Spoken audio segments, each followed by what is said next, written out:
Live from New York. All right, we are live. Hello, everyone. And we are so happy to welcome Denny S. Bryce tonight. And I'm just going to go ahead and pass it on over to her. I'm going to play this video as well. We wanted to start things off with theatrics because that's something I like quite a bit. And this is the trailer from Kensington, the one that Kensington created for Wild Women in the Blues, my debut novel, historical fiction that released today. And that's why we gathered for a celebration, a virtual book tour, get together with some favorite people and friends. And I'm just thrilled that all of you have also decided to join us. So now that the video is over, I would very much like to bring in our first round of fabulous authors and friends, and they're going to introduce themselves, but right now they're just falling in. It's sort of fun to watch as the screen populates with all of these lovely women ready for a beautiful evening of fun and games. So I'm going to get started by letting them introduce themselves, and I'm going to call their names because I can see their names on the little thing there. So starting off is Greer Mcallister. Tell us some things about your books and why you're here. Hi, I'm Greer Mcallister. I'm the author of The Arctic Fury. I thought I had figured out how to point to my different books, but I'm not always able to do that. But those are all my books behind me. So excited to be here tonight to celebrate Denny and her new book, Wild Women in the Blues. Thank you. Thank you. Next to her on my screen is Pintip Dunn. Hi, everybody. My name is Pintip Dunn. I'm a New York Times bestselling author of YA fiction, and I have 8 books published. My latest release, which is the book I'm giving away tonight, is called Dating Makes Perfect. It's a YA own voices rom-com featuring a nearly all Thai American cast. And if you like enemies to lovers, fake dating, and heartwarming family dynamics, you might like this book. Now, I have known Denny for just about 10 years, almost exactly. And we've been friends and critique partners nearly that long. So I have had the pleasure of reading Denny's excellent writing for a decade now. And it's blowing my mind that the whole world gets to read this. But I will tell you this much, her prose will blow you away and her characters will settle deep into your heart and linger there for a long time to come. So everyone is in, if you haven't read Denny's writing, you're in for a real treat. I couldn't be any happier to be here. Yay. Thank you. Okay, I'm blushing. All right, next up is the wonderful Priscilla Oliver. Oh, hola everyone, and felicidades, Denny. I'm super excited to be here to celebrate you and Wild Women in the Blues. My name is Priscilla Oliveras. I'm a USA Today best-selling author of contemporary romance with a Latinx flavor. And my last release is Island Affair. It's book 1 in the Keys to Love series, and that's one of the books that I'm giving away tonight, I think. And I'm like, what did I tell them in my email now? But I think there are 2 books that I'm giving away. My next release coming at the end of April is Anchored Hearts, and it is a second chance romance of 2 high school sweethearts, and both of them take place in Key West, my adolescent home. So I'm really excited to take readers home with me to Key West to escape a little bit. And I'm excited to celebrate Denny and Wild Women in the Blues. Thank you. Next is Nina Crespo, but in my phone, she is Crespi. Well, messing with my name, but that's okay. I love you, Denny. I love you. As Denny said, I'm Nina Crespo. I write books that are from sizzling to small town sexy, for entangled and Harlequin romance. And so the book that I'm going to be giving away today is from my Tilbridge Stables series, which is my latest. The Tilbridge Stables features African-American cowgirls and cowboys. In this family saga drama. They own a horse stable and they find love when a Hollywood film is filmed on their property. So if you like family saga drama, this is the book for you. And Denny, I just want you to know how much I love you. I am so proud of you and what you've accomplished. Your passion and your joy as you worked on this project has just been so awe-inspiring to me. And I am just honored to have had the opportunity to have heard the first seed of the idea of this book and to see it blossom into what it is today. So love you. Thank you. Oh my goodness. I'm like, Moving on to my pal Zio Axelrod, who I have known the I did the longest. math. I did the math today. uh-oh. 17 years. 17 years. Wow. We have known each other through thick and thin and crazy and crazier. Yeah. All good. All that. 17. Okay, Zio Axelrod, who is a superstar author in her own right, coming up with a book that's going to blow away a lot of the world. There it is. So, Yeah. Hi. Zio. I'm so excited to be here. I'm like shaking for you, not even for me. But yes, I'm Zio Axelrod. I write contemporary romance, contemporary fiction, and my print debut, which I realized the other day that this is like my print debut, is The Girl with Stars in Her Eyes, which comes out May 4th, and I'm super excited. Well, I have to send you a copy then. I think I call it a rock and roll fairy tale. But it's a story of second chance love and sort of pursuing your dreams. There's found family, and there's a lot of music in here because it's me, so it's got to be a lot of music. But yeah, but I'm more excited to be here for Denny because I have been waiting for this book forever, and I'm so excited that it's here, and I just can't wait to just celebrate your coming out, your debut. I'm just so excited for you. So happy for you. You know how much I love you. So Yes. And thank you for my gifts. oh, you're welcome. Yes. I didn't have them nearby. Some of them. I can pretend that I'm sharing with you today. Yeah. Yes. Oh, yes. Ooh, yay.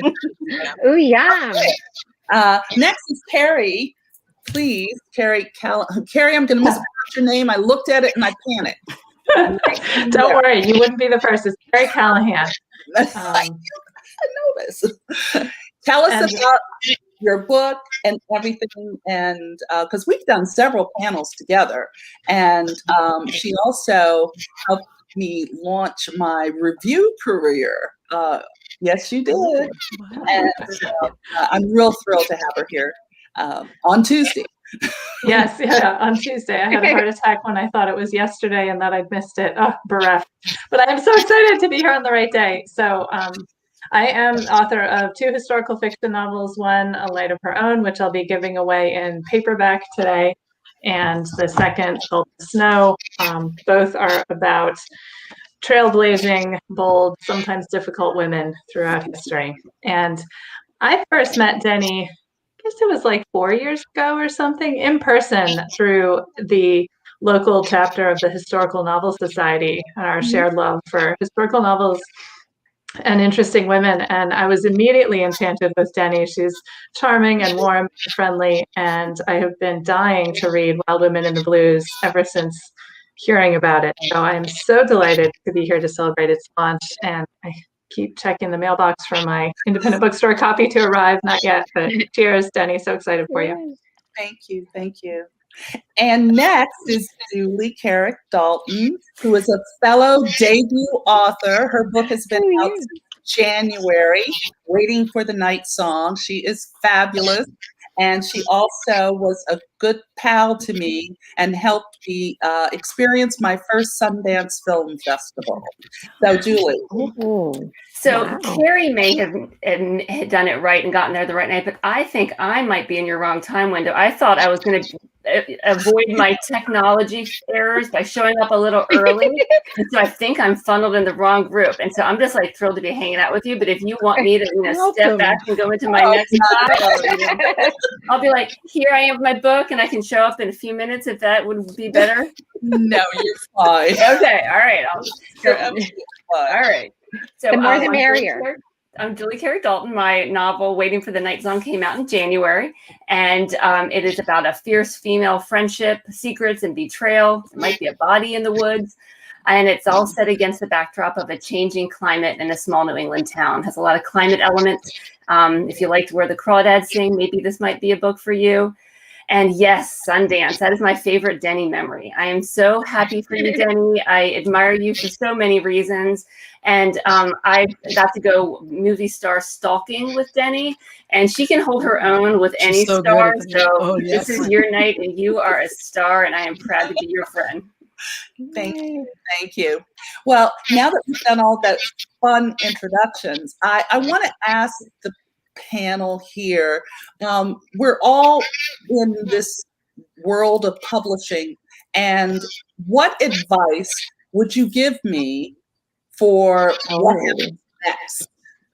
I'm gonna start with Greer because I know she knows. I could just tell. Greer knows. I heard, what advice would you give me? And then I didn't hear the little bit after. What would you say to me, advice for what happens next? As of now that I'm through my debut, the big debut, and we know other things are coming, but what did you feel after your debut, and what advice would you give me that you wish you would have had or you got? You know, I think you keep celebrating. I think every good thing that happens to you, you take it and you savor it and you love on it, because there will be disappointments. Probably there will be, setbacks. Probably there will be things that don't go your way. Probably, maybe not. I hope that for you, that nothing ever goes wrong. But if you are in publishing, that is very unlikely. But there are always good things too. And having these people around you, and having a book out there, and a book after that, and a book after that. There's just so much to be happy about. So grab those things and celebrate them with the people around you. That's good advice. I like that. Anyone else have any thoughts on how they would? Priscilla, did I see a hand go up? I think along the vein of Greer is life is it's gonna get busier, right? So you're promoting a book that's out now, or you're promoting a book that came out before, while you're promoting a book that's out now, while you're writing another book, right? So that to-do list gets bigger, and it's kind of easy to get caught up in that rat race, and something like a special moment happens, whatever it is, you sign a contract. And weather got bad, right, with your copies. Oh no, did I freeze? You froze a little, but that's okay. Keep going. So I think for me, one of the things, and I will tell you, was my youngest daughter that kind of brought this home. And one day I was just talking about all the things I had going on when we were on the phone, and she said, "Mom, can we just stop and take a minute and really just take in the moment that you're doing what you wanted to do, right? So and how long have we been waiting for your book to come out, or for and so I think it's kind of along the lines of what Greer said, is make sure that you stop and you let yourself experience and breathe in the moment of whatever that little celebratory moment is. Make sure you feel that and you recognize that before you then jump back into the rat race, right? And the stress that you have is stress that we've been praying for, or whatever you do for a long time. I often remind myself of that when I feel like pulling my hair out. Hey girl, you were praying for this kind of stress, so enjoy it, and just don't let it overtake you. You overtake it. That's good advice. Thank you. Anybody else on the advice tip, or there? Yes, Nina. Well, I mean, just own your moment. Don't let anybody else define it for you.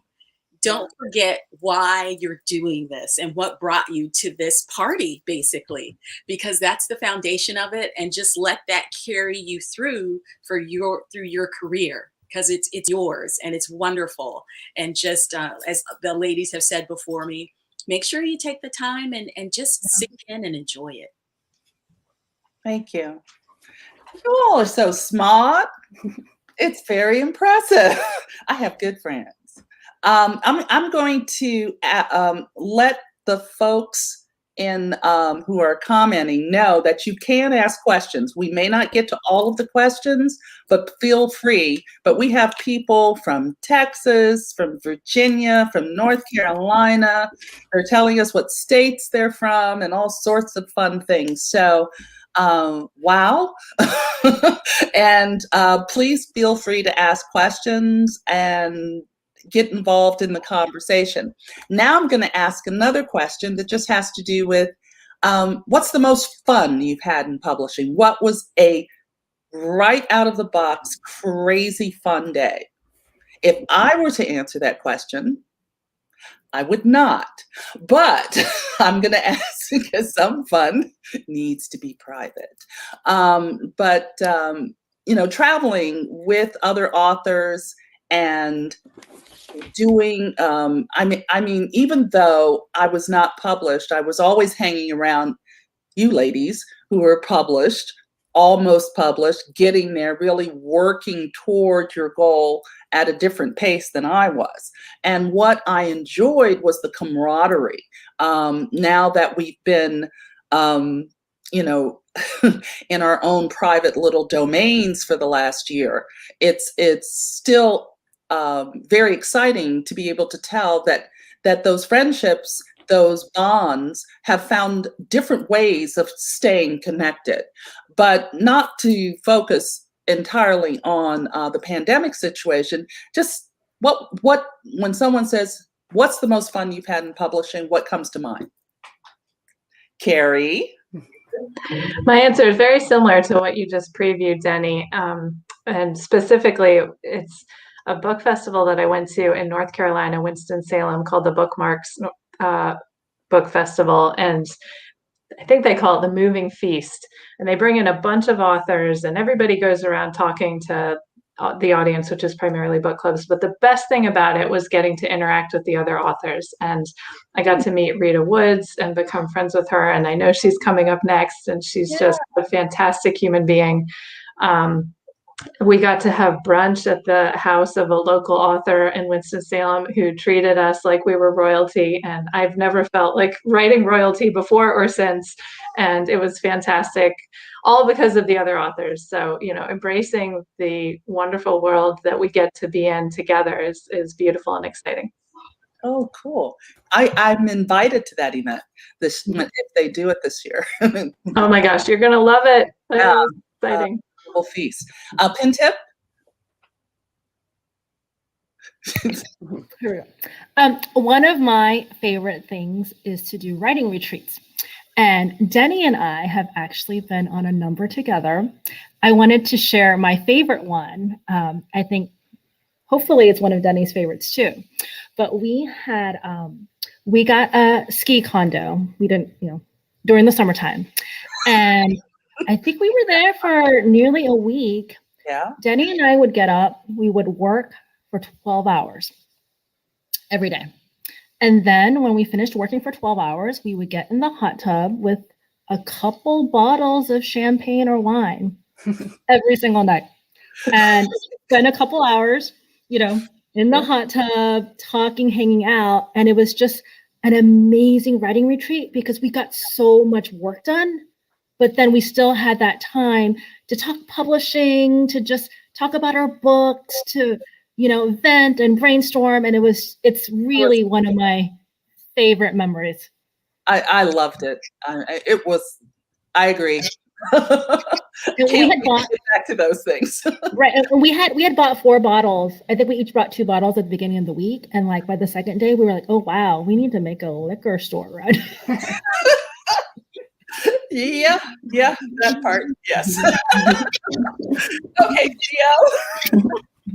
I believe every single word because I miss our Vegas week. And we used to go to Vegas and just check into a hotel and write during the day. And then, But one of the things that I really love, I love the author events. I love the retreats. But one of my favorite memories since I've been in publishing was the first time I had a reader tell me that they read my book and they started talking about the characters and the plot. And I'm like, oh my gosh, you actually read it. It wasn't just like you bought it and like the cover. It was like you read the book. Like I cannot wait for you to have that experience when you're like at a signing or in a bookstore, and a reader comes up to you and says, I love this book so much. Oh my gosh, I could so, that's just gonna blow your mind. Like that's like my favorite memory. That's a good one. I like those. Okay, I'm going to go to Julie. I see. My favorite memory is at the Muse in the Marketplace conference, which I know Denny has been to in Boston, which I go every year, and that is my writing home, my writing community, people I love, and there's parties at night afterwards sometimes, and there was an all event party years ago where everybody was invited, and it was a prom theme, and everybody was dressed, and we were just dancing, and it was all these writers around me who I just love, and everybody was dancing. Nancy Johnson was there with me, and everybody just like let go and was having fun and being joyful together as a bunch of writers. This is before I had an agent even, I think, or a book deal, and it was just the company of other writers. So even though I wasn't actually in the game yet, that still to me stands out as just this like just pure joy of writing and learning and being with other writers. And I am chasing that high all the time. I love that feeling. Thank you. Thank you. I see Greer and Priscilla, but Priscilla, I'm going to ask you to answer a specific question from one of the commenters in a second. But first, let's go to Greer. I love bookseller shows. So in the past, they've been great. In the future, I hope they'll be great again. But the first time that I went to a Heartland Fall Forum with all of the Midwestern booksellers and was even in the bathroom, and we're all wearing name tags, and the woman next to me, our eyes meet over the mirrors while we're washing our hands. And she's a brand new bookseller from St. Louis, and she sees my name tag and she goes, "Oh, you wrote The Magician's Lie. I've been so excited to read that." And I'm like, sort of like I was saying, you know who I am? Like nobody knows who I am. I don't even know who I am. But making those connections, and then those become the booksellers that I visit when I'm in tour, on tour in person, and when I'm, doing virtual events and stuff like that, just building and building and building those connections with people who also love books so much that, they surround themselves with them. It's a really wonderful sort of phenomenon. Thank you. Before I ask Priscilla to answer a question that Marilyn put in the comments about romance, one of the things that I am is a multitasking reader. I read and enjoy all genres. I don't have any, I write historical fiction because I think that's best for me. I love historical fiction. However, I'll read everything, and I enjoy so many different genres of books. And the question here is about, it's from Maryland, and Maryland is asking, she wants to learn to love romance. And her question is, what would you recommend to someone who is not a romance reader as to where they begin to learn to appreciate romance novels? What would you suggest? You're asking, and you want me to answer first, right, Denny? Okay. I guess I would start off by saying, Marilyn, what I think one of the things I think is beautiful about the romance genre is the umbrella, like the wide umbrella that it encompasses, or whatever. Encompasses isn't the right word, but so underneath that umbrella, there are a bunch of subgenres. There are a bunch of different spectrums from heat level to, so that you'll be able to find something that meets your reading preferences. Also within the different subgenres, do you like contemporary? Do you like small town? Do you like billionaires? Do you like historical? Do you like historical? Do you like specifically Regency? So within the romance umbrella, I am very comfortable saying I think you'll be able to find whatever suits your reading pleasure. So because as a contemporary romance author, I would even say you could look at, I'm part of a small group called the Four Chicas. We're all four Latinx romance authors. And amongst the four of us, you'll find we are all contemporary romance authors, but different heat levels. So I would think you would, I'll be honest and say I'm at the sweeter end of the spectrum, the more sensual. I write Closed Door. But then there's also Alexis Daria, Sabrina Soule, and Mia Sosa. And So I think amongst either of us, you'll be able to find a series that you would be interested in if you're seeking contemporary romance, but if it's another subgenre, I could talk forever and I don't want to take up the whole time, but I would DM me and let me know if you have a specific subgenre that you would be interested in, and I can give you a list of some authors that you might want to look up and give a try. Thank you. Thank you. I knew you'd be able to handle that one. We're about 3 minutes to the end of the segment, and I want to tell our viewers that oh yes, we're going to get to the toasting. I have to. Oh, I am ready. We have to.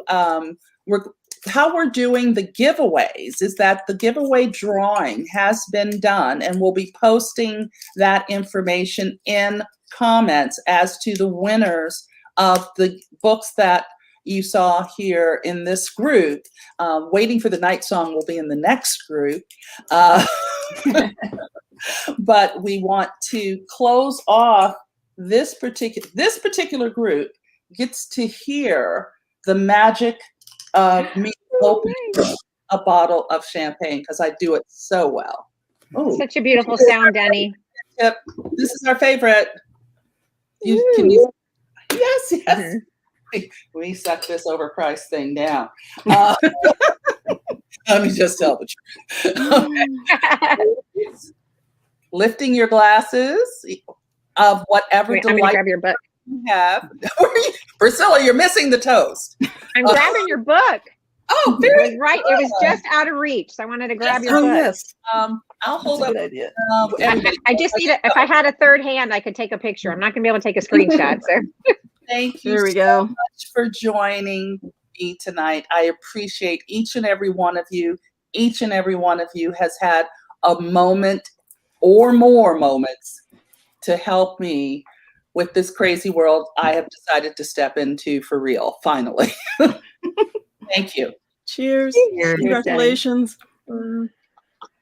You deserve all the accolades and more, Denny. Love you. Thank you. Thank you. Now we're going to let some of you go. And it's been a pleasure. I mean, seriously, thank you, each and every one of you, for taking the time, because we're all crazy busy and so much is going on. But while we do this transition, Julie and I are going to chat. Bye. Adios. Thank you. Bye.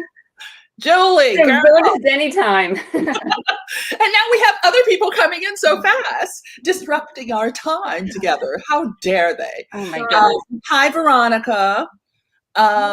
Veronica Frand is joining us. There will be more people joining us as we pull together those. What hour is this paper? Hugely. Oh my God, there she is. More people joining us as we. Oh, I'm echoing. Why am I echoing?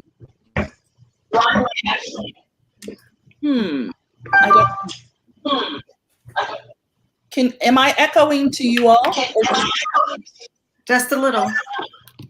You know what I might do is, let me ask you a question. Is it better? Yes, it is. Oh, excellent. How did that happen? It was magic. Okay, I'm adjusting my crown. Maybe that had something to do with it. So, Denny, can I ask? So I'm in Rita's. I would love to talk with you all night, but I don't want to take up all your screen time. So I still think I'm not slotted in the right. You are in the right time slot. I am. Okay. Yes. It was 7:15 to 7:45. Okay. So we're good to go. You have a few more minutes with us. And one of the things that we deliberately did, since we were rotating groups, was to have some rollover people, so that there wouldn't just be me. But what I'd like to do, since we have new faces on the screen, and I think we're expecting some other people who will be joining us shortly, is to introduce who's there. Hey, girl.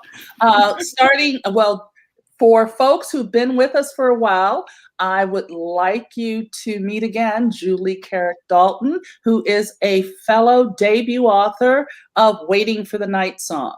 And then I'm going to move directly to Veronica Ferrand, who can introduce herself and tell us about what you're doing, what book you're giving away tonight, and whatever else you want to say in 90 seconds.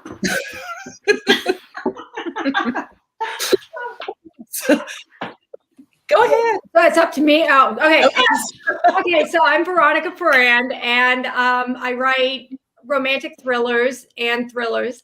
And so the book I'm giving away tonight is London Calling, which is a little more thriller than romance, but it's got some romance in it. But beyond my book, I just want everyone to listen to the audiobook. This guy's voice is to die for. For a camera lens. The old woman in the bed adds to my anxiety, as does the fact that I'm almost out of cash. But nothing will defeat me. Now, once I'm done listening to the whole story, I'm going to go to bed every night listening to this guy's voice, just so you know. That's kind of the way I felt about him when I heard his voice. It's so perfect, just deep and sexy. It's a great book. All there. Yeah. Lisa. Okay. Next. Another person tonight on this screen is celebrating a debut. She's down here on my screen. That is Miss Avery Flynn. Yes, you having a book out today? I do. It's not a debut, but I have a book out today. Yay! Everybody's a debut today. I'm a debut. You know what? I like that. You know what? This is my first. You know what? I am it's a debut in a trade sitting on Target shelves. So there we go. Well, there you go. Yay! That's pretty exciting. Yeah. So it's called Back in the Burbs, and I am giving away. Sorry, my angle is ugly, but I'm giving away a copy of this tonight. So it's brand new. And it is co-written. It is with Tracy Wolf, and it is more women's fiction than a straight rom-com, but there is heavy romance. Well, I shouldn't say heavy, but there's solid romance in here as well, and a room full of vibrators. So there you go. Super classy as always. That caught me off guard, but that's good. That's what we want, off guard. Next to her is Michelle Aris, who is Nina was in the last group. Michelle and I and Nina were formed a weekly get together called Saturday at the Pool. That's what I called it. I always have to name things. But it stuck. It stuck for about a year, 2 years. We would meet, and it was some of the most inspirational writing, conversation, discussions that fights. Well, it was all in love. All in love. Nina was always the problem. That's what. Since she's not here, she can't defend herself. Yeah. But please, go ahead and tell us about your giveaway and a little bit about you. Well, as you so eloquently put it, yes, we did meet all the time. We had so much fun, and those were so in-depth, and so much information came out of them. And yeah, we put up with each other's, I'll leave it there. We had a great time. And I miss those so much. I miss us meeting together so much. We should try and do that some more. But yes, I write romantic, spicy, extreme. Your book, ma'am, I want that dildo book. I'm going to have to pick that up. It sounds very interesting. But yes, I'm giving away. I love it. I was all over it. I was taking notes saying, okay, that's a book for me. Because I write extremely spicy, multicultural, interracial romances. And I'm giving away my most latest book, which came out last month, which is Return to Me. It's going to be an ebook that I'm giving away. And it is a second chance romance. So that is what I'm giving away. Thank you. Lots of spice. Spicy. And that leads me to Piper Hughes. Hello. Tell us about what you're planning to give away tonight, and whatever else you'd like to share. I am giving away a copy once I receive them of my contemporary romance debut, which will happen in July, from Hallmark Publishing, which is 180 degrees away from what Michelle does. Way! This is on the other side of the mountain. Yes. Just so you get the picture. Called Sweet Tea, and I can't even show you it yet because we haven't done the cover reveal yet, but it's out in July. So I have written some historical romance, and I write historical fiction as well. So nice. Well, what I asked last half hour, I'm going to repeat. One of the questions I asked was, what advice would you give to me or someone like me after that debut experience has settled, if you will? What's the next thing that you would say, you should think about this, but with a smile on your face, okay? Who wants? You should start the next book. Yeah. Yeah. Sorry. No, I have no choice. I have, yeah. Yeah. There's a lot that I could say, but it's best to just go with yeah. I know. It's the worst advice and the best advice I've ever gotten, all wrapped into one. Because the stupid books don't write themselves. No. And that stinks. This is a truth. All those people who are out there staring at us right now and saying, what are they talking about? All they do is love to write books. We do. We love to write books. But the process of writing books is not easy. It is sometimes soul-wrenching. It can be so intense. And then other times it's just you really have to put, as we used to say in showbiz, butts in the seat, because you've got to do the work. So that is sound advice. Thank you. Anybody else have any thoughts? Yes. My best advice is to get a vaccine, so that we can join together in writing history, and I get to like give you a big hug because I haven't hugged anybody in months or a year. So that would be like my biggest advice, so that like we can just end this like forced writing solitaire that we're in right now. Well, I will gladly announce that I've had both of my shots. So I'm ready. Good. Yeah, I get my second one on Thursday, and I'm glad to do it, even if I am slightly misanthropic. And actually, the pandemic is not really been that bad for me. So I have to say, I've enjoyed being at home. You know, I mean, it's been, I have to get my next shot next week too, and I've been loving it. But I have to agree, though, getting together, Denny, collaborating with other authors in person, and having those weekend getaways together is so inspirational, and it gives you you come away from it with so much. So getting that back would be ideal outside of the pandemic.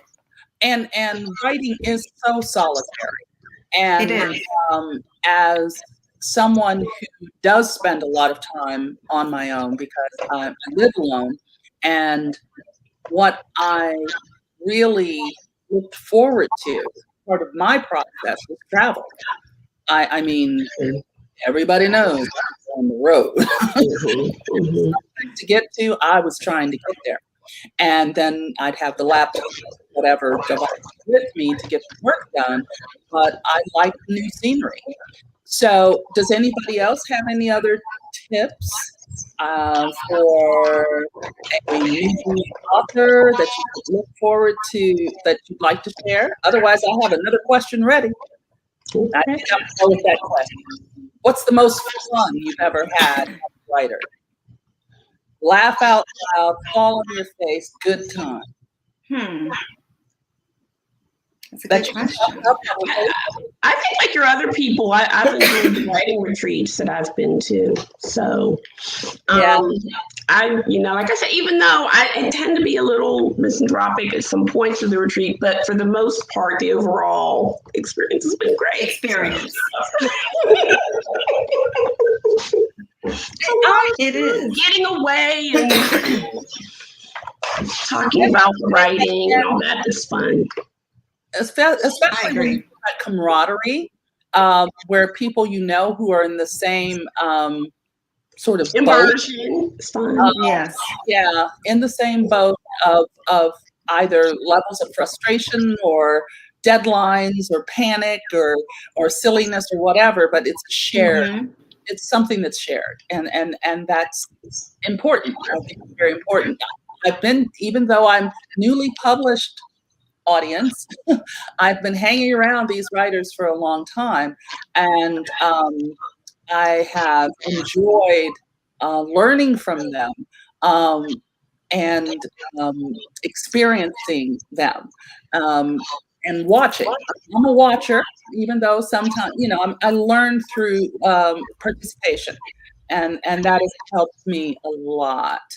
I'm going to quickly, what questions would you like to ask me about me? Well, some people know a lot about me already, but anyway, so let's be careful. Okay, go ahead, Avery. Your hands are up. Do you have a question for me? I do. And maybe you talked about this already and I've missed it, but I am fascinated as a contemporary writer about all the research that the historical writers do. Yes. So, what was your favorite bit of research that you got while writing Wild Women in the Blues? I'll mention there's a lot of reading, research books, but one of the things that I enjoyed tremendously was the time I spent with at the Harold Washington Library in Chicago with an archivist, and she was so in tune with the concept of sharing everything she could find.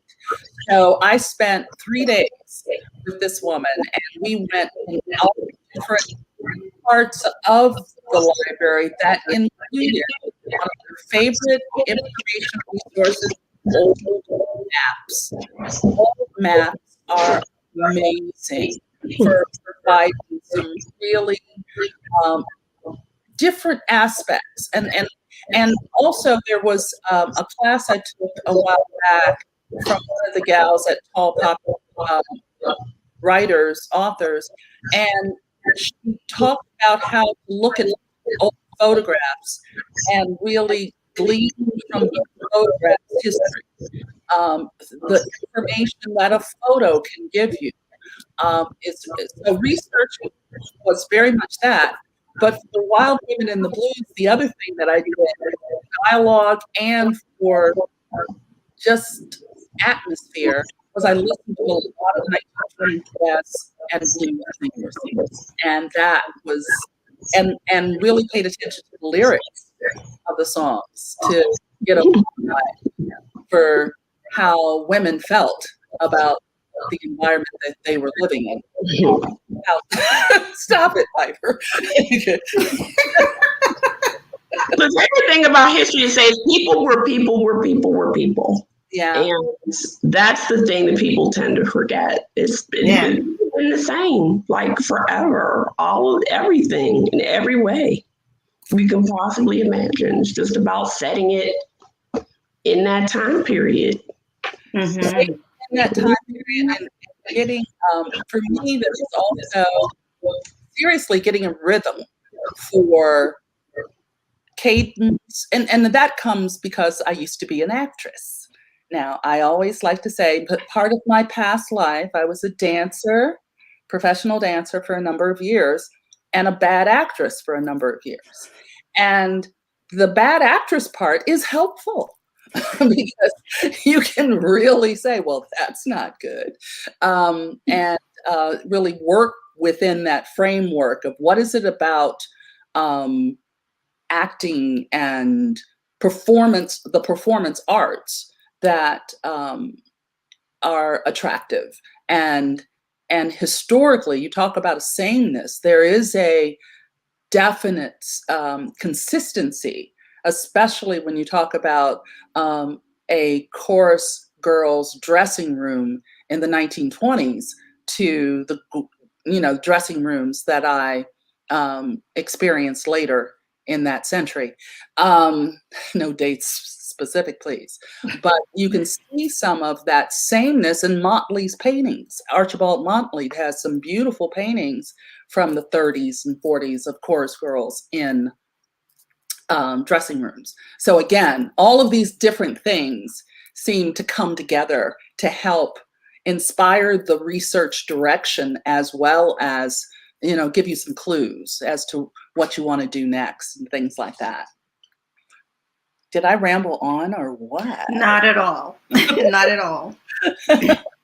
Okay. But I mean, the character, your heroine, was that an inspiration from, say, something you read, a story, or something that was a composite of course, a dramatical arc that I wanted to present someone who was ambitious during a time where you don't initially think of an African-American woman in the 1920s with ambition. And then I wanted to also explore, I really wanted to explore that backstage energy between women that I had experienced, which had a lot of different layers, had a lot, a different type of competition behind the curtain that was, had its moments. Well, I'm sorry, go ahead. No, go on. No, I was just thinking about, I know the premise of the story, and so she's complicated, but you can relate to her, and that's why I was so happy when I heard this book was coming out. I cannot wait to have it in my hands, because I just adore your heroine in the story. So I love it. I love it. Love it. She's a piece of work, as my mother. Yeah. Yes.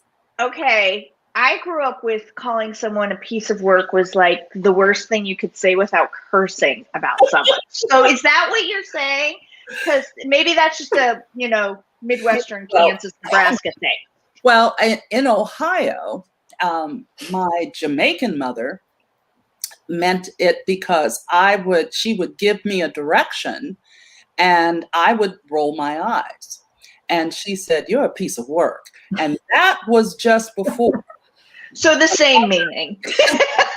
That was just before something else happened, and Denny was running, fleeing for it, whatever.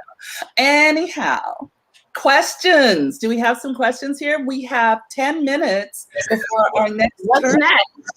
What's next? Well, what's next? Well, Wild Women in the Blues is my debut novel, historical fiction. What's next is another historical fiction called Blackbirds. It is set in 1928 Los Angeles. Actually, it almost is a story that spans 40 years, 1928 Los Angeles, and picks up in different parts in 1968 during a road trip from Chicago to Los Angeles. And it's the story of a woman who in the 1920s is in Hollywood land, and she's a chambermaid at the first all-Black luxury hotel, the fabulous Hotel Somerville, which opened in June of 1928. And she meets some characters, including a young man whose goal is to become an architect. And they have some issues and some fall in love and other things happen. And then 40 years later, she's returning to LA. She left in 1929. And now, after living a full, intriguing life, she needs to get back to the city where it all began. So that's Blackbirds. And then after Can't that, wait. thank you. Yes. Oh my goodness. Yeah, that's the one that I'm working on. That keep writing. There's stories. Stories are coming. In fact, interesting question that I'm now going to pull on Julie. Julie, what are you working on next? I have a new book coming out called The Last Beekeeper. It's going to be coming out in early 2023. And it's about set in the very, very near future. So not weird, no flying hoverboards or anything, but just a little bit in the future. And I introduce an event that I'm not going to describe to you, because you're going to have to get the book, that hastens the death of the bees. The worldwide pollinators. I'm a farmer and I keep bees, so this is something that is important to me. So it's about a woman and her father about their relationship as the bees are dying. So it has a lot of climate, I love climate stories and the environment and nature, and that's my happy place to write. So it's it's a I don't know if it's a thriller. It's similar to Where the Night Song, Waiting for the Night Song, where readers would find that kind of similar kind of writing. I have a question for you, Denny, if I can ask one. Sure I want to know, who are your influences? Who are the writers, contemporary now, or writers you grew up with that influenced the writer you became? I would say the writer I am becoming. Okay. Writing is always a growth thing. I would say that some of my early influences, I would have to say, this is hard for me because my writing years, my reading years were spent in groups. And I didn't really read consistently except for when I was in my youth. So I would say that some of the people I actually liked those long histories that were written by somebody, I can't think of his name right now.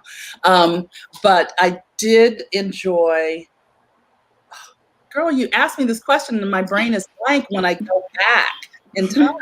Because when I was thinking about being a writer, I was more so looking at becoming a TV writer. And so I focused more on what was on the screen than I did. So I spent time with Jane Espenson, and these were people who were part of the Buffy the Vampire Slayer writing crew. Okay. I liked the dialogue, I liked the story development, and I'd go to conferences and do all sorts of things that had to do with that kind of writing.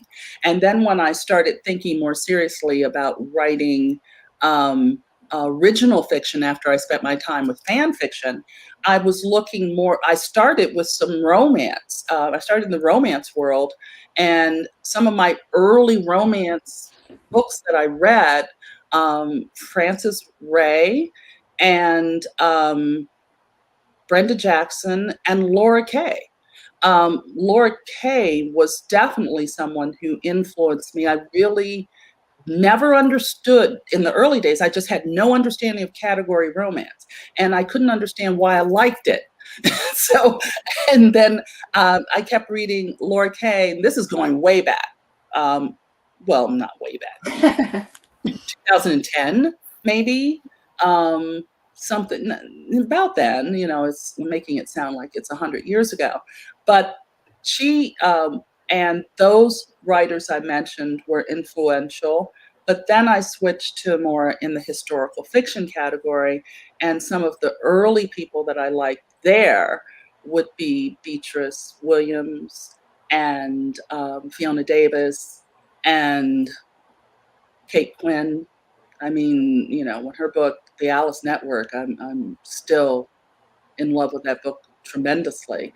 Now that list has gone through another revelation, because there's so many more options to be read. So that's a hard question for me. Because I do reviews, I think because I do book reviews and I'm a book critic, it makes it's like this long list of books that I gain something from every time I read something. Roundabout answer, I know. But it was okay. It worked itself out. Ladies, it's 3 minutes until 8. Guess what we get to do now? Toast to you, I hope. Yes, it's toasting time.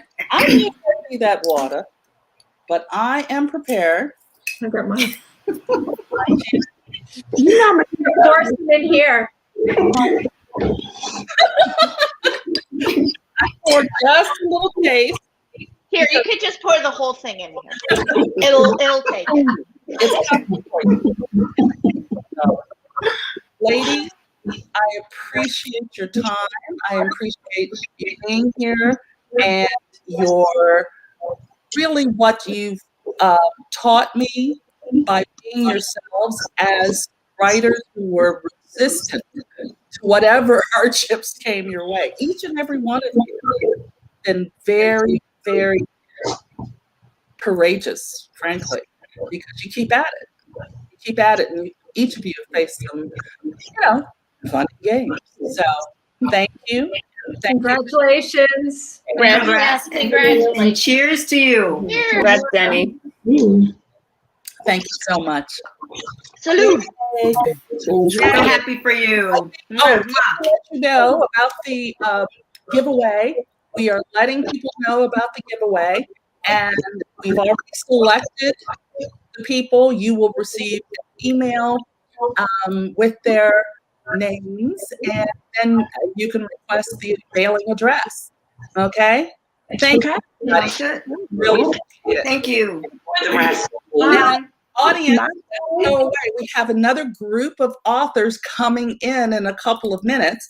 I'm sitting here having to fix my crown for a few minutes, and also I'm going to take a quick look to see if we have any questions from the group. Don't hesitate to ask us anything. Let me tell you a little bit more about Wild Women in the Blues, and also some of the characters, some of the real life historical figures that are included in the novel.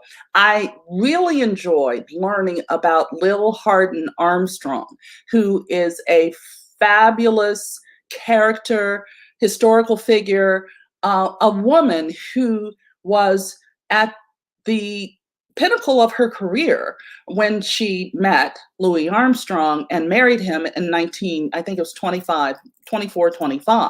She had already had an established career as a band leader, a pianist, jazz pianist, and a composer.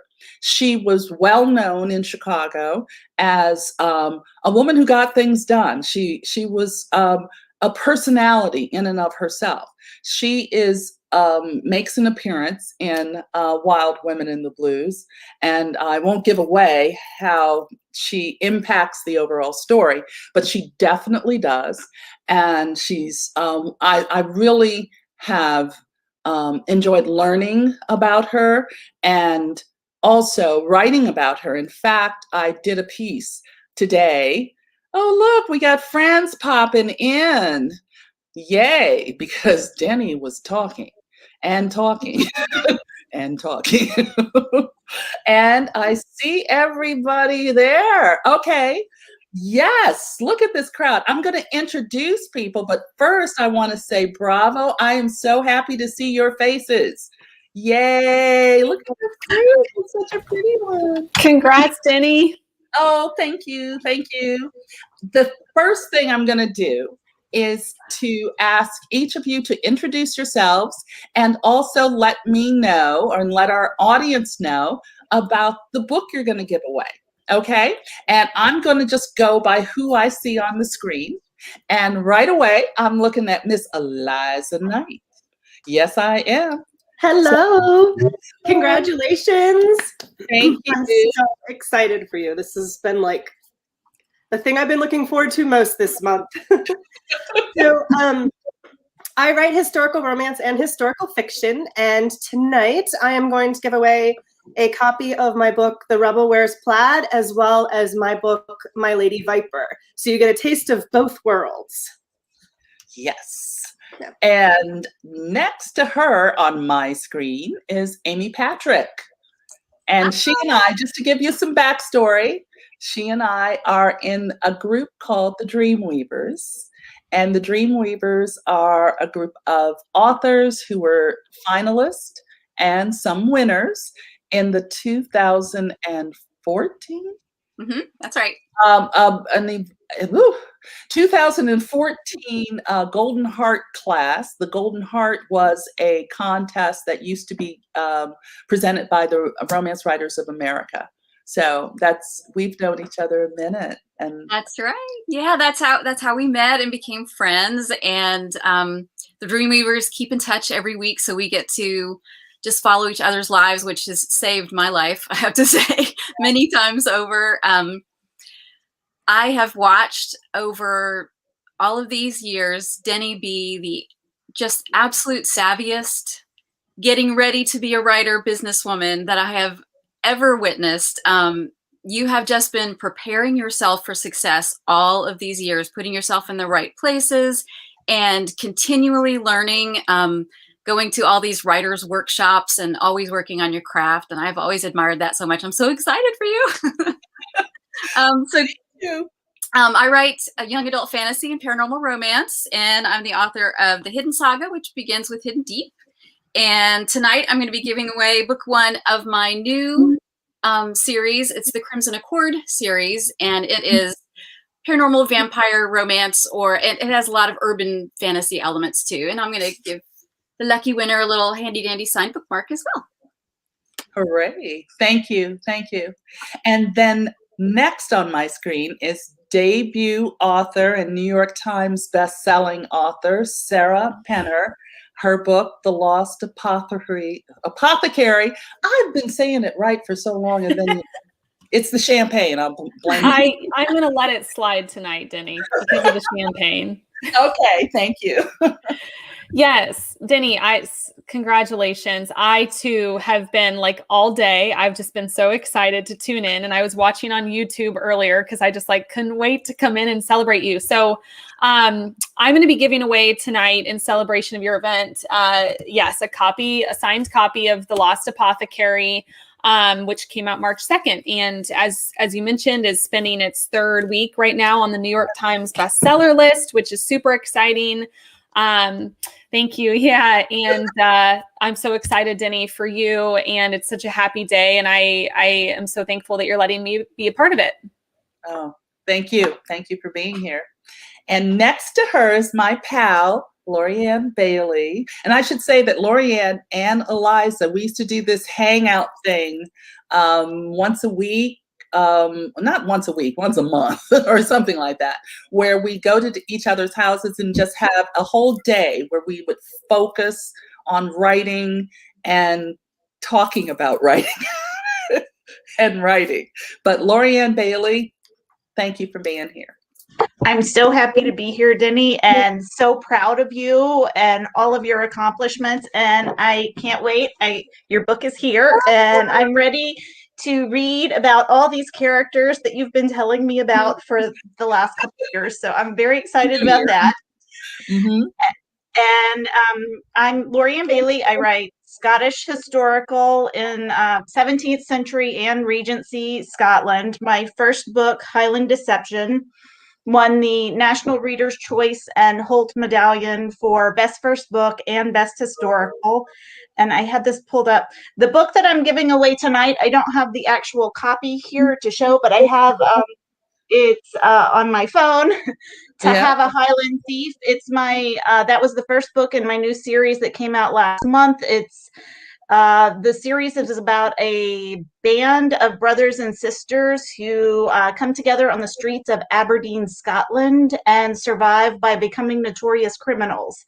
So really excited about that series. And the first one came out 2 weeks ago. The second one comes out 2 weeks from today. Thank you. Next on the screen is Jamie Beck. Jamie and I go back a few years, but we really spent some special time together, I feel, when we were in Albuquerque last, and really got a chance to hang out, chat, and get to know each other really much better. And I really enjoyed that. So Jamie, I'm really pleased that you're here. Thank you. As did I enjoy that. Although I also enjoyed our time on the board together and getting to know about you and your former dance career and all kinds of things. So, yes. And I would echo what others have said tonight about just the amazing effort you've put through, not only with your own work, but helping other writers and helping a community, you know, and an organization and everything. So all of your success tonight is so well deserved, and I'm really happy to be part of it. And I was thrilled to read an early, you know, an arc, and it's such a great story. So congratulations.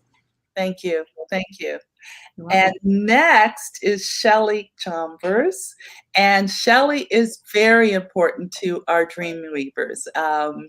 I mentioned before the Golden Heart group that has formed in 2014. There are about, I'd say about 15 of us who are still very active, but you keep us active because she just really organizes us, and in such a gentle way, but so forceful that it's a great thing. So Shelley, thank you very much for being here. Oh, well, thank you so much for having me, Denny. As everyone else has echoed so much, we're so proud of you, and we're so happy for you today. You work harder than I think anyone I know.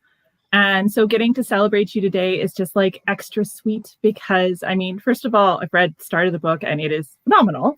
But also we're just so happy that like things are really coming together for you and all the stars have aligned exactly where really you think you probably set them up. So it was an accident. Right. At any rate, I'm Shelley Chalmers. I write funny paranormal romance. And as Denny mentioned, I've known her since 2014. I've had the pleasure of knowing her. I will be giving away the first 2 books in my Sisters of the Apocalypse series about the 4 horsewomen of the apocalypse in ebook form. And that's about it. Thank you. Thank you. Next is Sonali Dev. Sonali doesn't know that I started following her when she was writing for Kensington, and just hearing that she was out there in the world was very exciting to me. I think it's, what is that, maybe 5 years ago? Am I going back too far? 2013. Oh. Everything is more than 5 years ago now. Everything is more than 5 years. You know what? I always like to, keep it sort of easy. 5 years. But Sonali Dev, thank you for being here. Thank you, Denny. I am so excited. And like everybody else, I've been waiting for this day. And I have sacrificed Zumba for you today. Thank you so much for saving my ass, so to speak. But this is, is everybody here this doesn't feel like I'm at a debut party, because how is it possible that you have not been, in my head, you're already a superstar. So there's this kind of time slip thing going on where we're all like, did we go back in time? but I will say on a personal level, I associate you, Denny, with someone that I have met at conferences, who's my sidebar friend. Like, we're always having these, oh my gosh, did that just happen conversations on the side. And right. So you're my sidebar conversation friend, and of course my oyster friend, because we're always eating at conferences, as all good friends do. But I think the best thing for me about you is that I have not met anyone else quite who knows their heart and their art quite as much as you do, while still be so open to learning. So you have this, every time one meets you, you get a sense of this solidity, of this knowledge of, you're like, you have your shit sorted, right? and yet you're always asking questions, and you're kind of wide open. And I think that is that's a magic combination, and beautiful, amazing things lie ahead. And I cannot wait to be part of it. And this book, I too have just started, and it is amazing. and that cover and all of it. So all my most heartfelt congratulations and juju and love and light. Thank you very much. And Rita Woods, who is the author of Remembrance, I have not met her in person because this is a good story, maybe.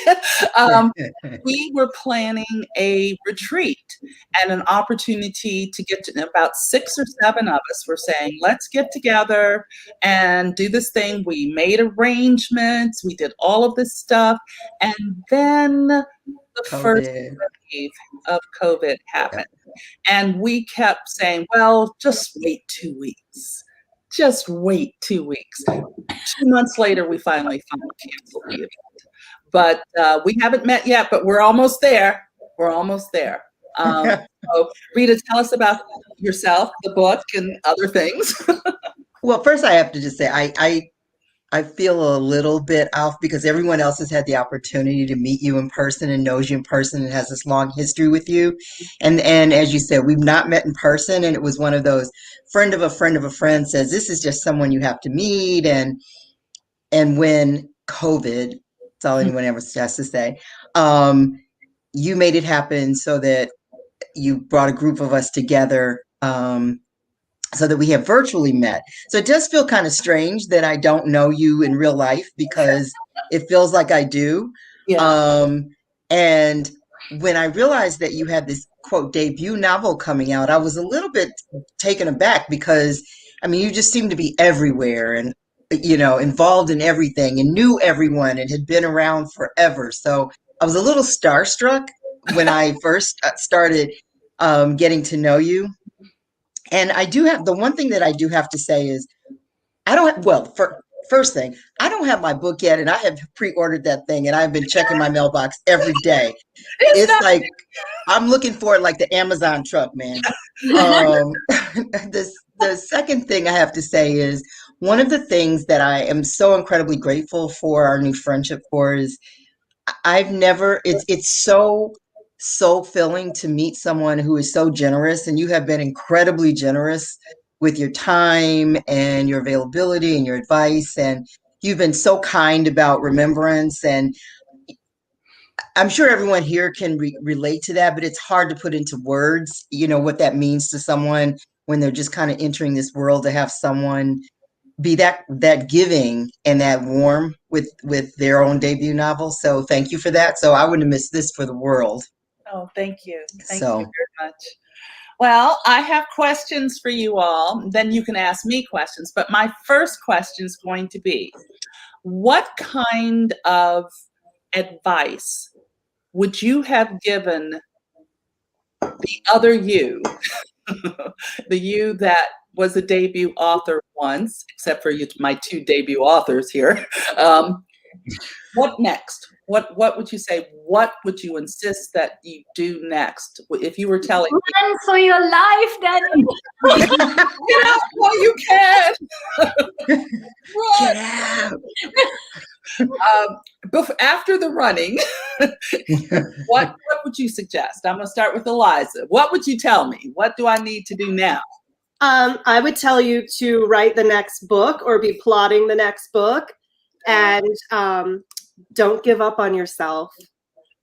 Those are the 2 things that I think are really important. I agree. There's a hard place for authors. Now I'm going to talk to the audience a little. Just, I know you're still out there. You're good people, and you're hanging in there watching us. The thing about writing is that each new book is new and takes you back to the beginning. And as authors, that's a process that you have to adjust to. And I remember an author who made that point, of all the people who made that point during a conference. Her name is Nora Roberts. Nora Roberts would do these little talks at RWA, but then she'd talk about starting a new book, and she called it a POS.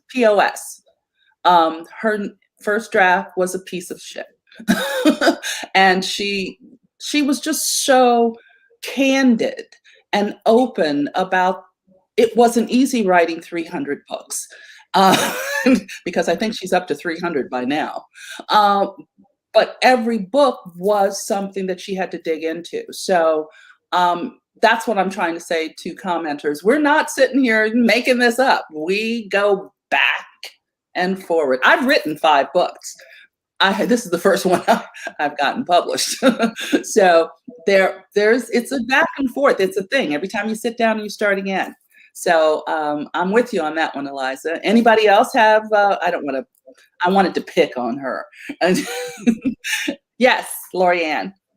I would go with what everyone has already told you tonight, but I would also say to take time to write down your accomplishments, because I was still 5 books into being published and I was just cranking things out and looking to work on the next book. And I started hitting that spot where I was kind of deflated, and occasionally a bad review would come in or something would upset my day. And then one day I sat down, and I don't know if I was doing it for a bio or for something else, but I wrote my accomplishments out, and I'm like, wow, I've done more than I think that I've done. So I think to not lose sight of what you have accomplished, but keep moving forward at the same time.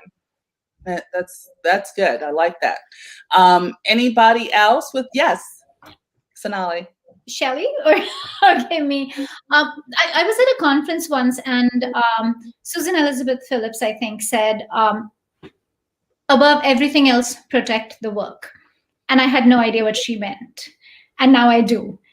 And what I will say is that people will tell you will give you lists and lists of must-dos in terms of social media and marketing and blah and blue. The only thing that comes first and above everything else is the work. So protect your stories, do whatever you need to do to, keep that field fertile. And it's the work. I think there is nothing sadder than hearing a friend years and years into this business, tens of books in, saying, I wish I had written better books, or maybe it was the books. The best feeling you can have is to love every one of your books and not be able to choose, and to think I did amazing work, because you will get kicked in your teeth over and over again. And if you did amazing work and you believe that, that's all you need. Yeah, that's good. I saw Jamie's hand go up. And yes, maybe. No, I never like having to speak after Sonali. Let me just say, she's always the wise person in the room. It was going to be kind of in line with that too. And as someone who has a lot of books out, I think today I have my 16th or something like that. And I've had ups and downs and great highs and troubles. And so along that line, don't compare, don't get caught up in all the outside stuff so much. And this is something I'm telling myself lately a lot more, is just to what Sonali said, remember why you started, and pour that energy into the writing and into the stories, rather than spreading yourself too thin, trying to be all things to all people. Yeah. It's important. Does anybody else have some of the wisdom? Yes, Shelley. I keep thinking we're in the same room. Sorry. Mine is again connected to that too. It's remembering that joy of writing, because when we first start scribbling, it's just so fun. And then as it becomes a career, it gets harder. And I mean, as it's a job. So to find ways to kind of recapture that so that you can continue, yes, to bring it back to your work, to help bring that richness and that love, as well as just make it more enjoyable to enjoy and love your career, and be happy with where you are that way. Yes, absolutely. I'm going to give you guys a second to think about this one, because I want to do a little bit of a shout out to some of our audience members. Here's the question. What's the most fun you've had in publishing? The most fun ever that you can talk about publicly. And while you're thinking about it, I wanted to say a special shout out to some people who are dear friends of mine who are in the audience. I hope they're still around. Sharon Campbell. She likes to call herself my biggest fan, but I appreciate that. But we've known each other since college, so I'm very pleased that she's here tonight. Wanda Jackson, who is her sister, but I think she marks her down as one of my former employees when I ran a business. Actually, she was mostly a good friend, and I'm glad you're here. Phyllis Shackelford, I've known her since she was a wee child, and I am thrilled that she is here. And Annette McGee. Hi, Annette. I know you're out there. We've met. Tia Mosley. And yes, I know Tia. She used to do my locks. Okay. And Rowena Allen and Beth Fells. So thank you all for being here. I really appreciate your coming and celebrating with me. And now, fun. What's the most fun been? We have about 3 minutes before we do our toast. I'm like drunk by the end of the night. I get to do a toast. This is why we picked the end times, because by now. So no, I still have one more half hour to go. I think I'm gonna start that. Just stay in your chair, Denny. Just stay in your chair. That's all I got to do is just hang tight. But let's talk about fun. What is publishing fun? I must admit that a lot of my more fun moments have had to do with conferences and cutting loose and something different happening during the course of the conference, and you're sharing it with all of the authors that you're hanging out with, and it's just a fabulous moment. There was a 1920s party at an RT conference several years ago in Vegas. Yes, Lorianne, yes, because I have the photo. It's you, me, Leslie Penelope, Zio. Is that the one that was in Vegas or Atlanta? Okay. I don't know. It might have been I think it was Atlanta. I think it was Atlanta. And, so we just had a blast, just going crazy, because after the end of a lot of, back in those days, I was still, hustling to find an agent and talking to people all the time about the business, trying to figure out where I was trying to go from where I wasn't trying to go. So it was just wonderful to cut loose at the end of the day. So now somebody else talk. Who has a fun moment they'd like to share? Lorianne? Well, I'll go ahead and go since I'm still unmuted. I am going to echo what most people have said. Conferences and writing retreats. Writing retreats with my best writing friends have been such an amazing experience for me. It helps me reconnect with my work. It helps me look forward to new projects.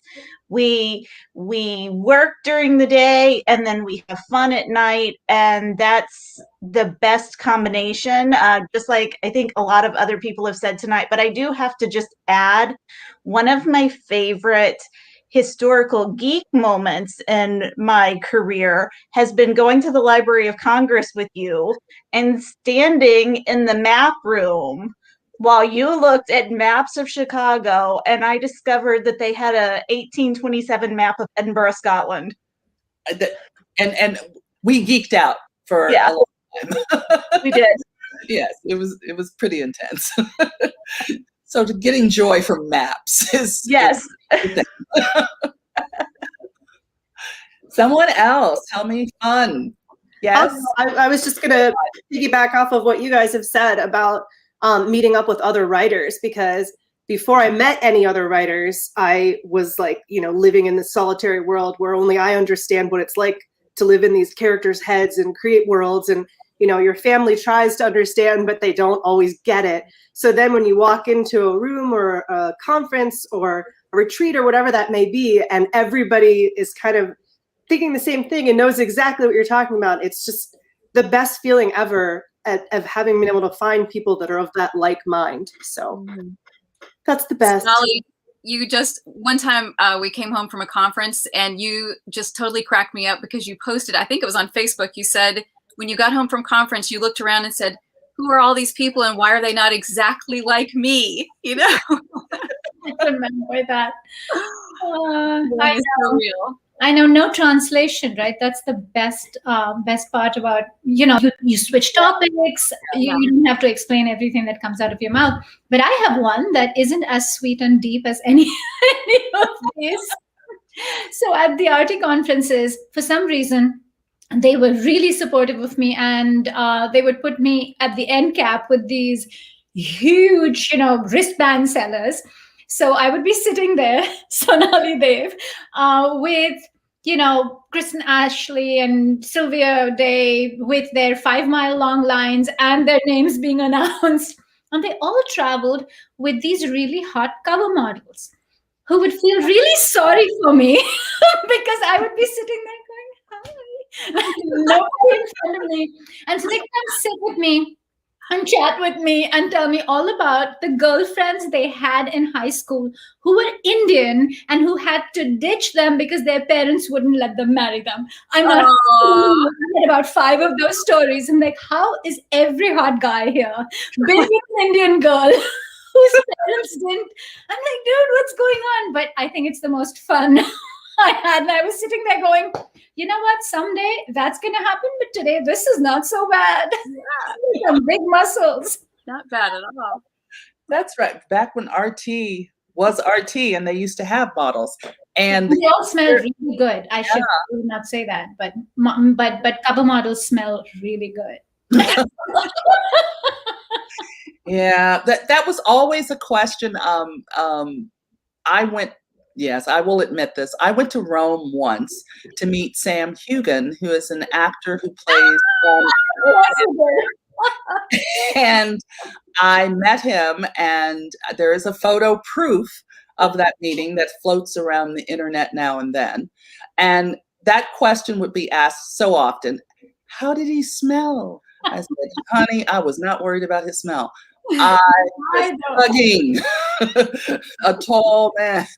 So yeah, that's I think that's an interesting question. And I'm just remembering we should be talking about our toast before I digress any further into that conversation. We have 1 minute, and I have to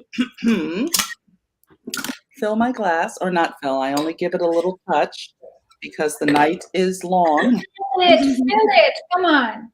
No. Here we go.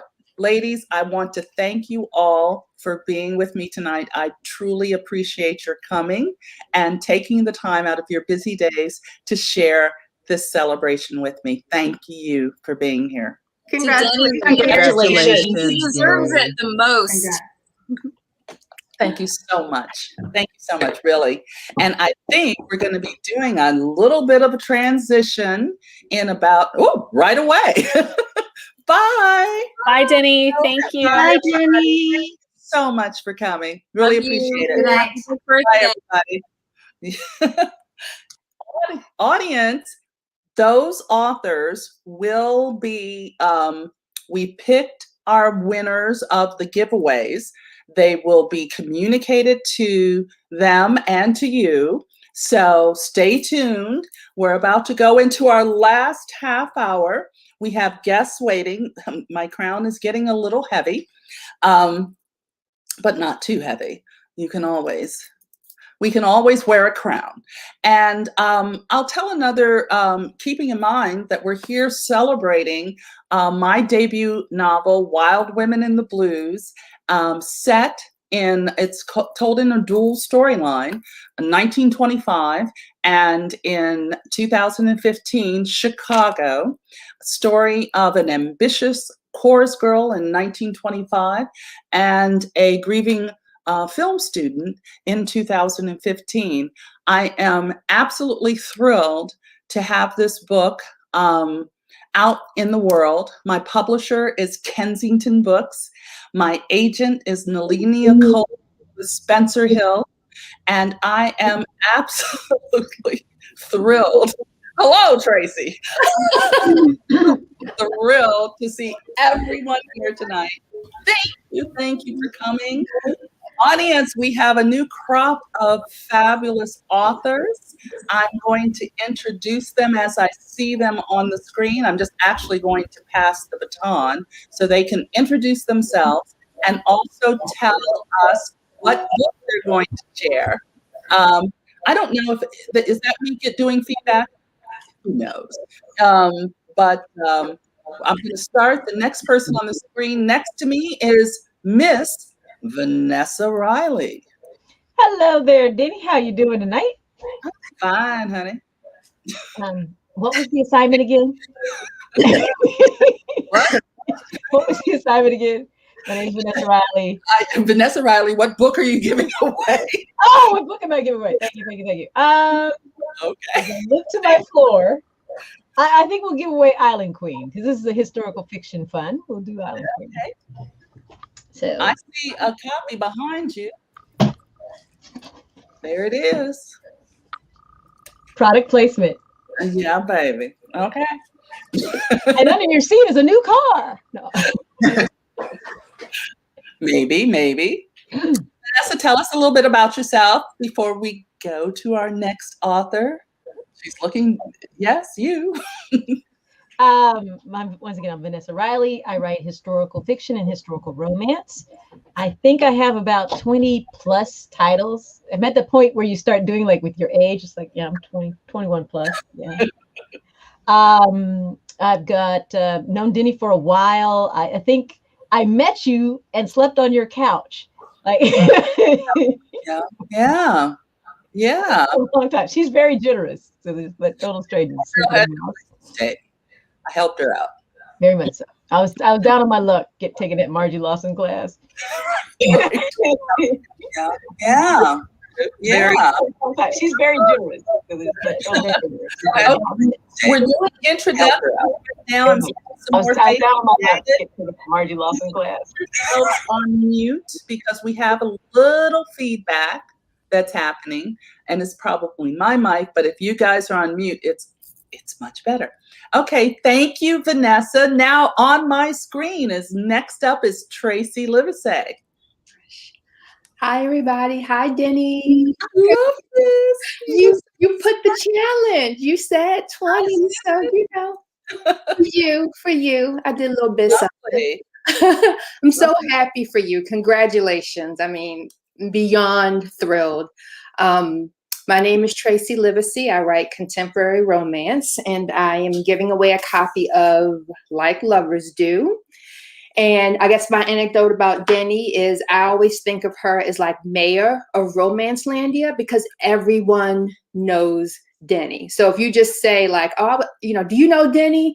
You're more often than not, you're going to know people who know you or know your name than you will people who don't. So I am so happy to be here, and I'm so thrilled for you. Congratulations. Thank you. Thank you very much. And next on my screen is Greta Kelly. Greta is a, what are we together? Deb Ball? Debutante Ball friends, yeah. Debutante Ball is something that is out in the world that I think our group this year sort of changed a lot about it and put some oomph in it that I'm very excited about. And we're all debut authors. And I didn't write my post today, by the way. I'll give you a pass. But Greta, tell us about the book you're giving away and about yourself. Yeah. So I am giving away The Frozen Crown. It is the first book in a duology. The Frozen Crown just came out in July. And the sequel, The Seventh Queen, is coming out this November. So it's going to be complete all this year. And then like you said, Denny, I'm one of your debutante ball ladies. And I just want to say, I think you're single-handedly responsible for the revitalization of the Deb Ball, particularly the Instagram account. So bow down to the queen. Thank you. This is how I relax, as I've told you before. In Canva, we just chill, and relax. Next on my screen is the illustrious Miss Leslie Penelope. And I'm going to give you this intro, girl. Leslie is very instrumental in my process, because when I want to hear hard facts delivered with no smile attached, I put smiley faces in sometimes. I go to this lady right here because she's talented and a fabulous author. And thank you for joining us. I really appreciate what you've done for me. I really do. Thank you, Denny. And congratulations on your marathon book release day, the beginning of a longer marathon of book release. I saw your schedule and I'm like, I thank don't you for joining us. Appreciate. Don't understand the but yes, I'm Leslie Penelope. I write as L Penelope. I write fantasy romance and paranormal romance. I'm pretty sure I'm giving away Song of Blood and Stone, which is the first book of my fantasy romance series. It's a 4-book and 3 novella series, and the 4th and final book comes out this August. So you can start at the beginning with Song of Blood and Stone if you win. Thank you. Thank you. Next is Elizabeth Gonzalez James, who is another one of our debutante ball ladies. But Elizabeth and I had the pleasure of being in the same group at Tin House a few years ago, where our instructor was Matt Johnson. Some of you know that I sort of stalk him, but he's a fabulous teacher too, besides being 6'4" and very handsome.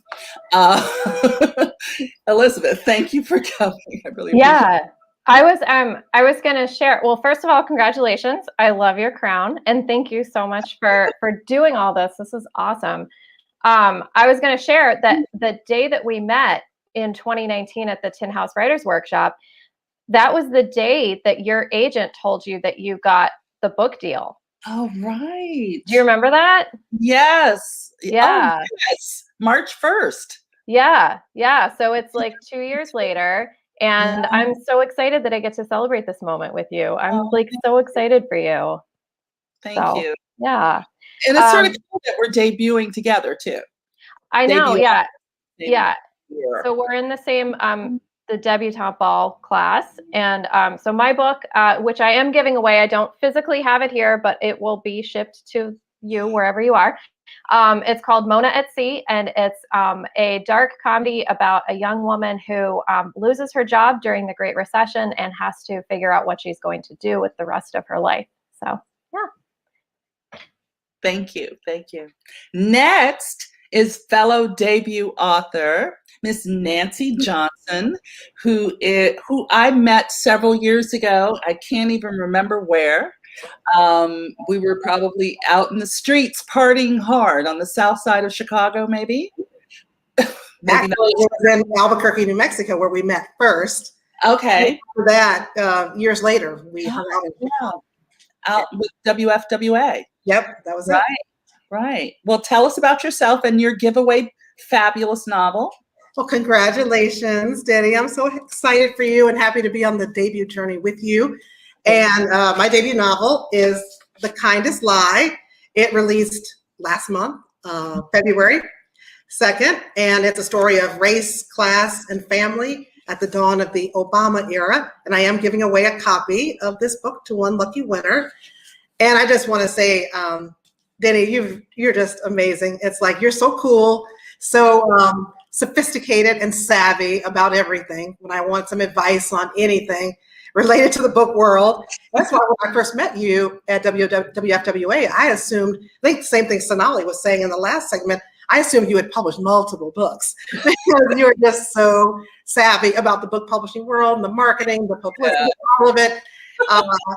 And just so people know, like Denny will text me, about something, and then I just call. Like I'm old school, so I just pick up the phone and call. Okay.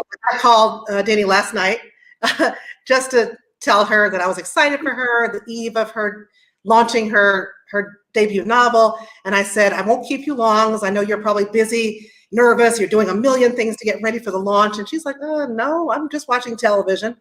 So that's what I mean by being just so cool at all. That's just who you are. So I'm excited for you. Thank you. Thank you. Next is Laura Kay. Also, I stumble over Kamoi. Kamoy. Yes, you'd be great. I was close. Now, you've been talked about already on this during this 2 hours. The question that I was asked was about what inspired me early on about writing, and what were some of the early romance novels I read. And because I was not, so many romance writers and readers start very young, and I was not a romance reader. And one of the first books I read after Frances Ray and Brenda Jackson was your book. It was a one-night stand category romance, One Night to Remember. I did not know that.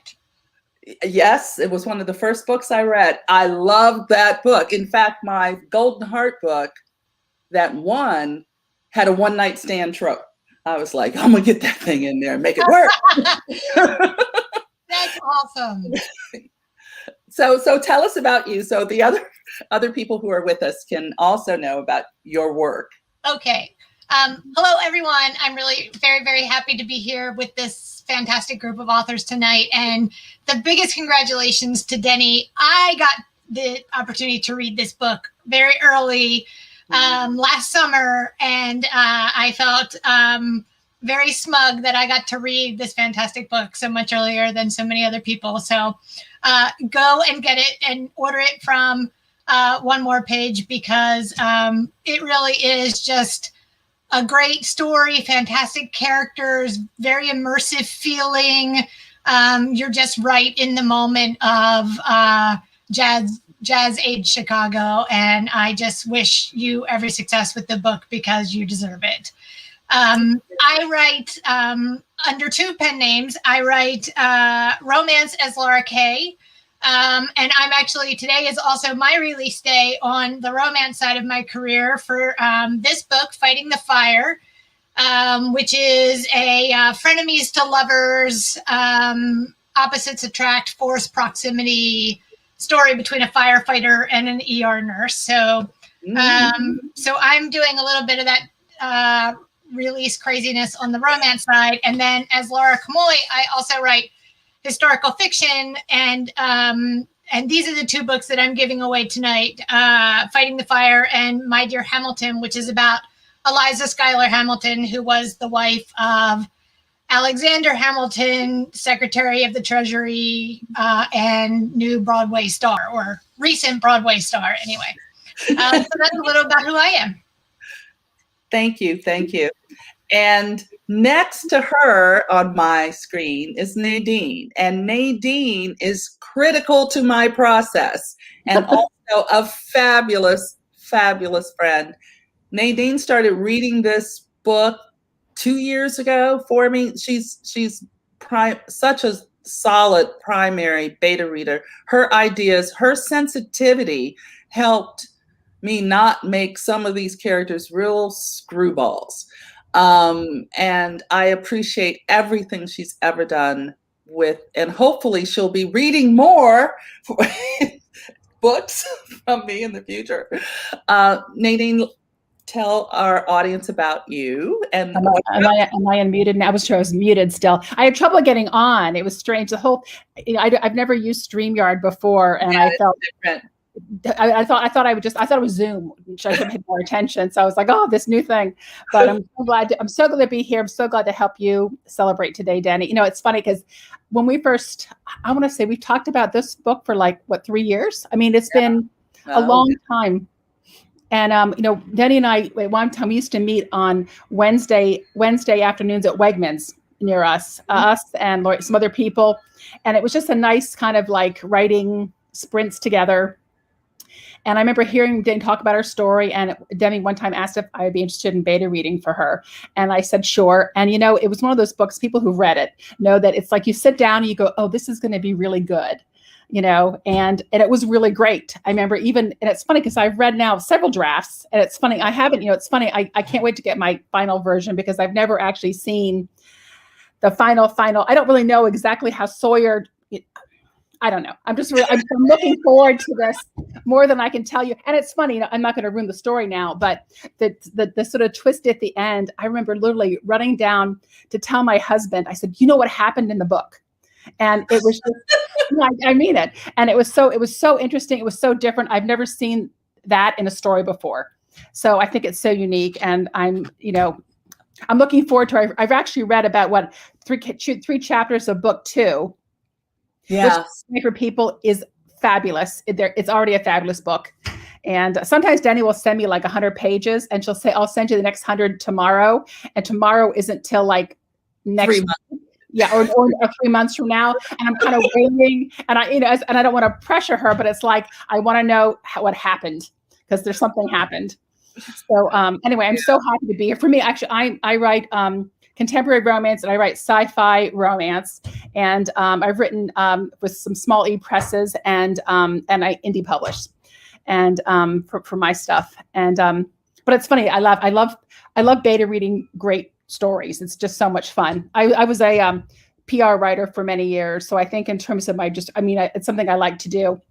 So Denny, I'm so happy to be here today. Thank you. Thank you very much. Well, now that we're all introduced, I have fun planned. We have a few minutes of questions that I'm going to ask you. And before we get to my last toast of the evening, which since I've been toasting every 15 or 20 minutes, it's about time for the last toast. But question for you ladies, what advice would you give me? And the other debut authors here can think about this too, but some of you more prolific authors, what advice would you give a newbie author? What should I do next? What's next on my list to keep me moving forward? What do you say, Miss Vanessa? What should I be doing? Or what did you do? She's trying to get off of mute first. I just assumed it's like on, like not on mute, and I was trying to be quiet. Next time I could have talked to myself, and y'all would have never known. Never know. The two things that I would advise you is one, start what's your next idea? You should have been on your next idea about a month ago, 2 months ago. Should have been on that next idea. Did you hear me, cursor? I know. And the second thing is to enjoy every moment. Aww. So you need to celebrate and eat cake and do everything because it's a long journey. I think everybody on each one of your panels have been telling you it's a long journey. You've got a voice that needs to be heard. It's going to shake and change the world. And there's always going to be those moments where you're going to doubt yourself, doubt your craft, doubt the idea, doubt whoever told you this book was any good in the first place. You're going to do all of that. So celebrate every moment. Every time you complete a chapter, every time you complete anything, turn something in, sell a book, get a great review, just celebrate because it's worth the journey. Oh, listen to her, Miss Wisdom. All right. Thank you very much. Anybody else want to follow up on all that wisdom? Come on, look, I see. Maybe. Yes, Elizabeth. I'll go with Elizabeth, then I'll come back to Tracy. Okay, so you can take this with a grain of salt because my book doesn't come out until the end of June. But I remember when I was getting married, somebody told me throughout the night, take a picture mentally, because there's going to be so much going on. And just you want to like try to capture some of these moments. And just like Vanessa was saying, like celebrate, but also just try to like, when you're having a great night, like tonight, just like take a mental picture and then like hold on to that. And I think, I'm liking this. Tracy. I would say, remember why you're here. I think in this, where we are now in publishing, it is very easy to get distracted by all the other things people are going to tell you have to do. But you're here because you are a writer, because you write stories and because you want your stories to be out into the world. And so before anything else, before any of the social media or the events or anything, remember that you are a writer and that your writing should come first. Mm-hmm. No, that's very true. I definitely piggyback off of what Vanessa and Tracy had to say, in that a lot of it should be about that next story, that next idea. I think especially in historical fiction, because the books are spaced out, generally speaking, more chronologically than like a lot of our books in romance are. Your projects take longer to write, they're going to take longer to research. So the emphasis on the writing and the research really is like where your mind should be on the heels of this one. But something a bit more practical that I wish I had done early on and did not, and have recently been trying to sort of go back and cull the information from emails and Facebook posts and the like. Right now, you're working with a lot of bookstores, a lot of libraries. Yeah. Maybe you have a bunch of book club, sort of private book club appearances scheduled. Maybe you have a bunch of bloggers or Instagrammers who have been really supportive. Mm-hmm. Start making yourself spreadsheets of those people's names and contact information. Because a big part of establishing a platform and a readership are also establishing that sort of network of people who have supported you, that make it possible for you to go back to BookTube and say, hey, you hosted me for this event for Wild Women in the Blues. My next book is coming out. Could we do something again?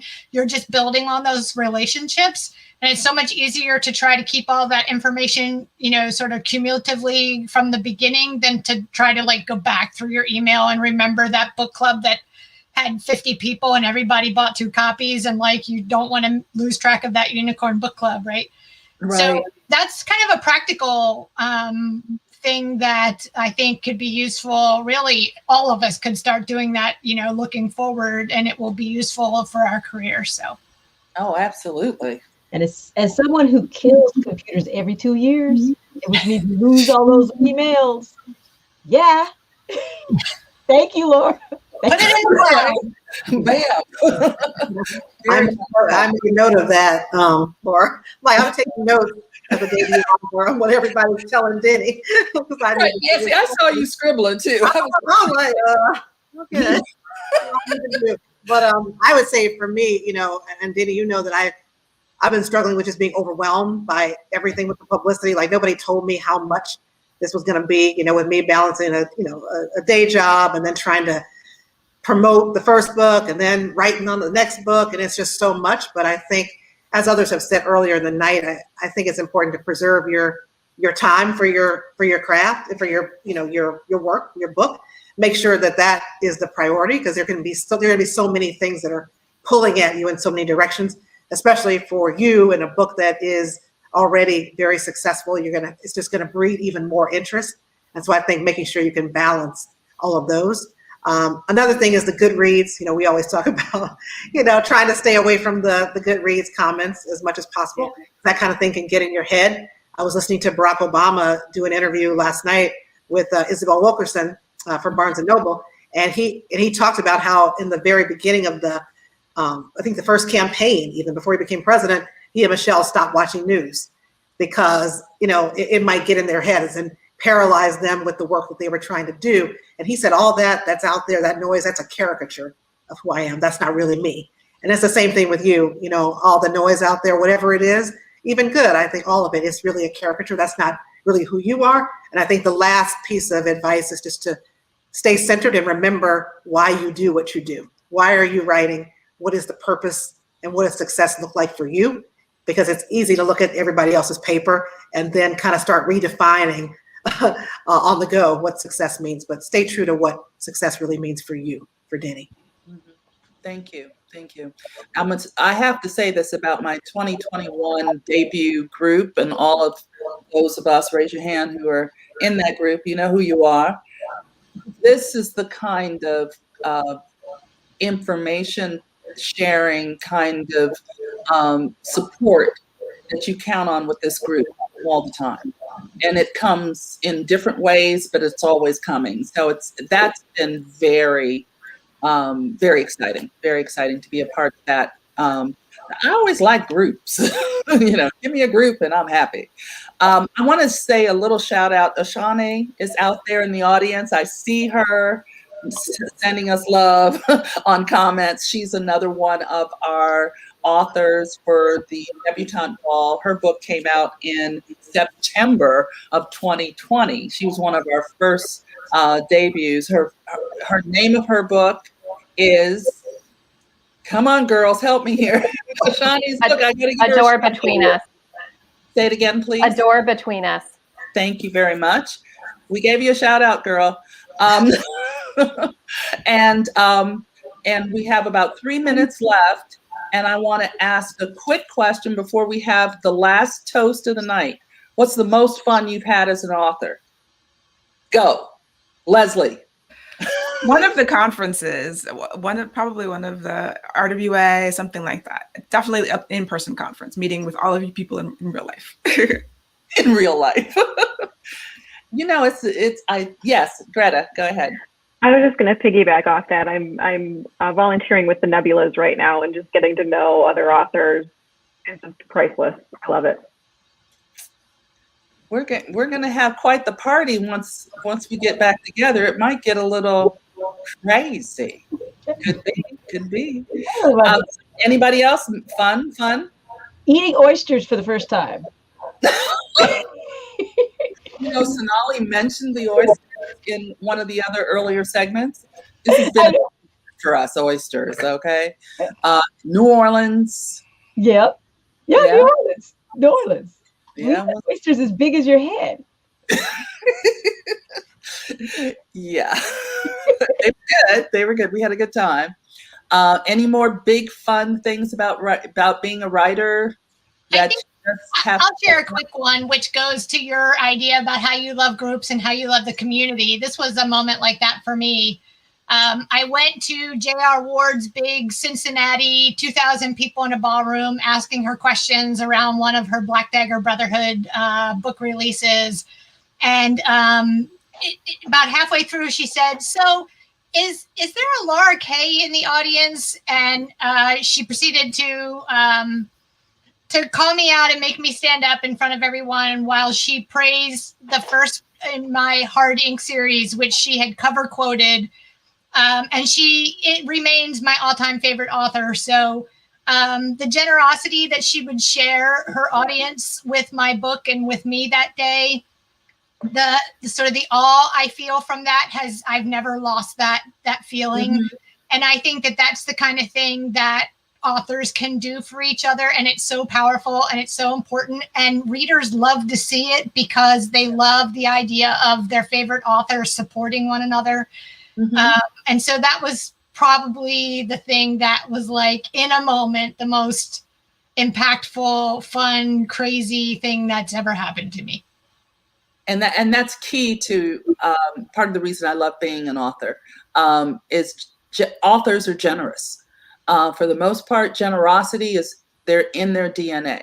And that makes, compared to my corporate life, let me tell you, this is a party, even with the late nights and the hard work and the solitude of being a writer. You can always reach someone via text or telephone and talk through something, and people are there to listen. And so that's a lovely thing. And it's 9:00, girls, ladies, grab your champagne or your water or coffee. I know someone's out there saying, I got 6 more hours to write. I'm drinking.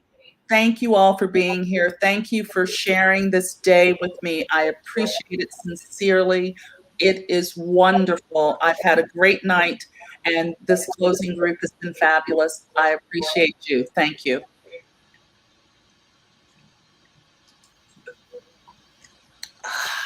Congratulations, Denny. Congratulations, Denny.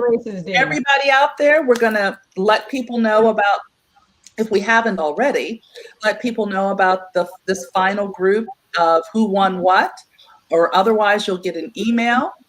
Thank you all for hanging out with us. And thanks to everyone who showed up tonight. We appreciate it so much. Thank you. Wild Women in the Blues is out in the world. Thank you very much. Good night. Good night. Bye. Bye.